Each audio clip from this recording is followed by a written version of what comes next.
નમસ્કાર દર્શક મિત્રો, આપ નિહાળી રહ્યા છો N24 ગુજરાતી। તો નજર કરીશું આજના મહત્વના સમાચાર પર। વડોદરા જિલ્લાના કરજણનગરમાં ગુજરાત રાજ્યના મુખ્યમંત્રી ભૂપેન્દ્રભાઈ પટેલનો નિર્ધારિત કાર્યક્રમ કોઈ કારણોસર રદ થયો છે, છતાં ટૂંકા ગાળામાં નગરપાલિકા દ્વારા કરવામાં આવેલી કામગીરી ચર્ચાનો વિષય બની છે। આ મુદ્દે કરજણ તાલુકા કોંગ્રેસ પ્રમુખ પિન્ટુભાઈ પટેલે નગરપાલિકાની કામગીરી પર કટાક્ષ કરતા મુખ્યમંત્રીનો આભાર વ્યક્ત કર્યો છે। जनता प्रश्नों और पालिका की सक्रियता। कांग्रेस प्रमुखना जणाव्या अनुसार करजण नगरपालिका ने चूंटायेला प्रतिनिधिओ लांबा समयथी घोर निद्रामां होवानो आक्षेप छे। जनता ने सुविधा और सफाई संबंधित प्रश्नों अंगे वारंवार रजूआतो छतां तंत्र द्वारा कोई असरकारक पगलां लेवामां आवता न हता, परंतु मुख्यमंत्रीना आगमननी जाहेरात थतां तंत्र तात्कालिक सक्रिय बन्युं।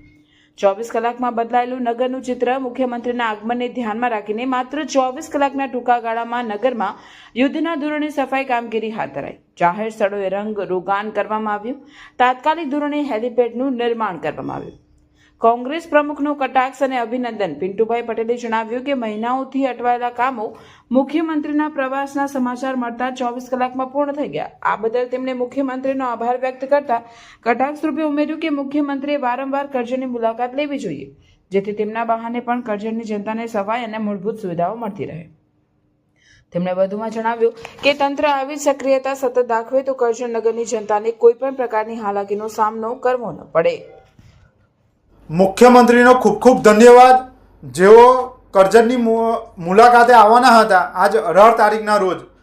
તે આવવાના કાર્યક્રમ જનતાને જાણ થતા અને તંત્રને જાણ થતા જે 24 કલાકની અંદર તંત્ર ઊંઘતું ઝડપાયેલું અને જેને કામ નહોતું કર્યું, જે છેલ્લા ઘણા વર્ષોથી, એ કામ આજે થયું છે અને એને લઈને જનતાને ખૂબ જ રાહતનો અને જે તકલીફ પડી રહી હતી, રોડ રસ્તાથી લઈને સ્ટ્રીટ લાઇટથી લઈને જે સ્વચ્છતાથી લઈને, એ સ્વચ્છતા પણ સારી રહી છે અને જે સુવિધાઓ જે છે એ પૂરતી મળી છે।